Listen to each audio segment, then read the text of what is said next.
Yeah, that's good. Okay. Let me know when. Yeah.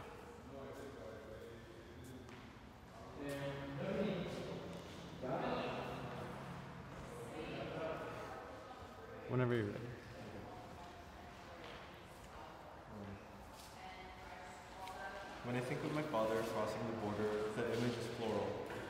He is inside of a Chevy cargo truck, tucked away in a corner piled with a variety of fruits, mainly oranges and watermelons.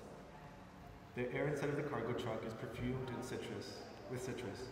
The average wait time to cross and to be expected is 3 hours. The limited citrus air will not suffice. He is tired and nervous to get to Los Angeles, where his distant uncle will house him for a few months. He is 22, with a wife, son, and an unborn daughter. Anxious and profusely sweating, he waits alongside others like him, all consumed by hope, hoping the weight and size of green and orange spheres would be sufficient disguises for their bodies, hoping it would be enough to pass through. It is a dangerous image, too beautiful as it intertwines flora and despair. I feel guilty for conjuring such a myth of his immigration story, but the sublime is too alluring to resist. He speaks so vividly of his immigration story, of what it felt like to be inside of the cargo truck, anxious to arrive, yet plagued by the possibility of being retained and being sent back. The oranges and the watermelons to him are arbitrary. These fruits do not perfume my own immigration story. There is no grand odyssey of my mother, myself, and little sister crossing through a crevice within the border walls near Tijuana. It is a mirror too difficult to look in, but for my father, he lives in my mind, sprawled lusciously amongst the melons and citrus. This grand odyssey afforded to my father's migration is a flower of nostalgia that stems from his Mexican-American son. Nostalgia is the mist of myth. It softens and the sharp violence crossing the border, because it cannot be fully comprehended and mythologizes. Dangerous Obsession, organized by Bikini Wax, describes this mythology, like nostalgia, as belonging to another flower, naphtha. Their necloism, naphtology, marries the words naphtha and nostalgia together, forming to what they describe to be a structure of feeling. Philosopher Sarah Ahmed tells us we organize and move in the world based on feeling. We move in fear or in love, and often in both, usually towards objects that sustain and hold that feeling, like a desk or a studio.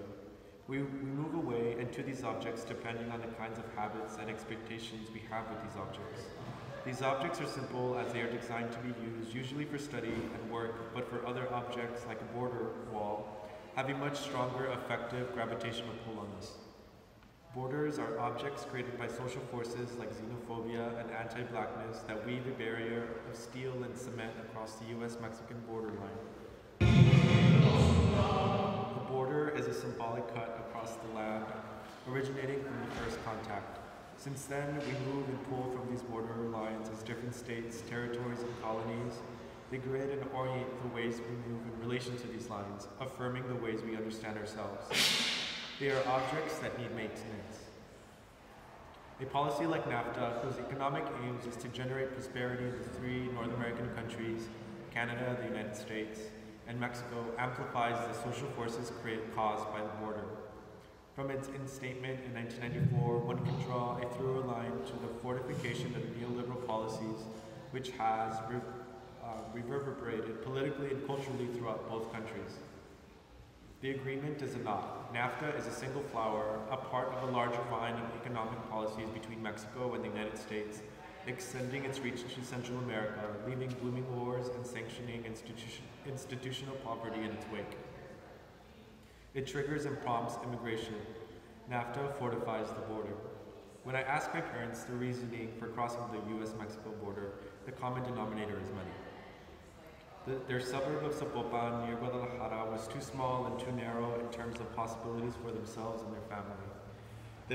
The impossibility of upward mobility prompted them to take a risk.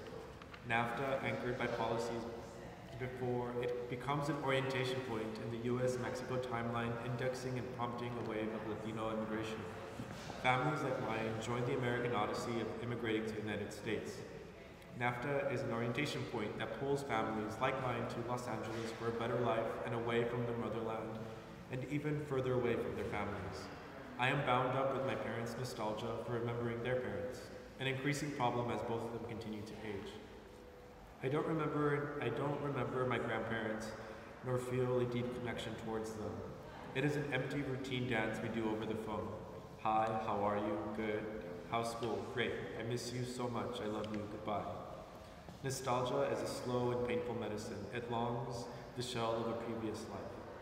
Yet it does not yield me to daydream of Mexico and my life in Mexico, and my family, the life that I would have in Mexico if my family did not immigrate. That life is grand and mythical, filled with syncretism. It looks like Ciudad de Mexico crust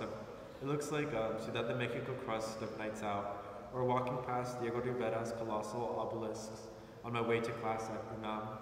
There is more intimate architecture as well, like the warmth and love of having a massive family.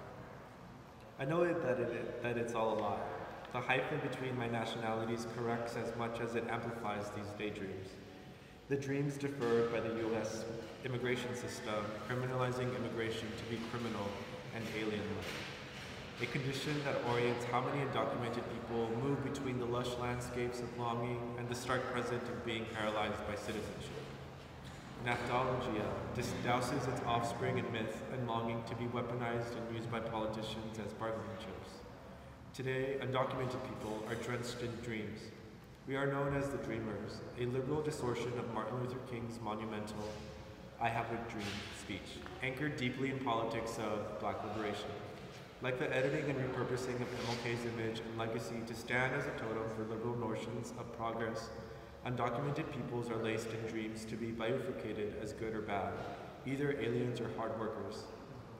It is a nostalgia for the future and MLK's dreams of racial equity and liberation that dashes dreams that imagine a world anew. Nostalgia holds us tightly to her myths of home and goodness, and it is nostalgia, a perfume to be dissipated of the tools to create another world. Thank you.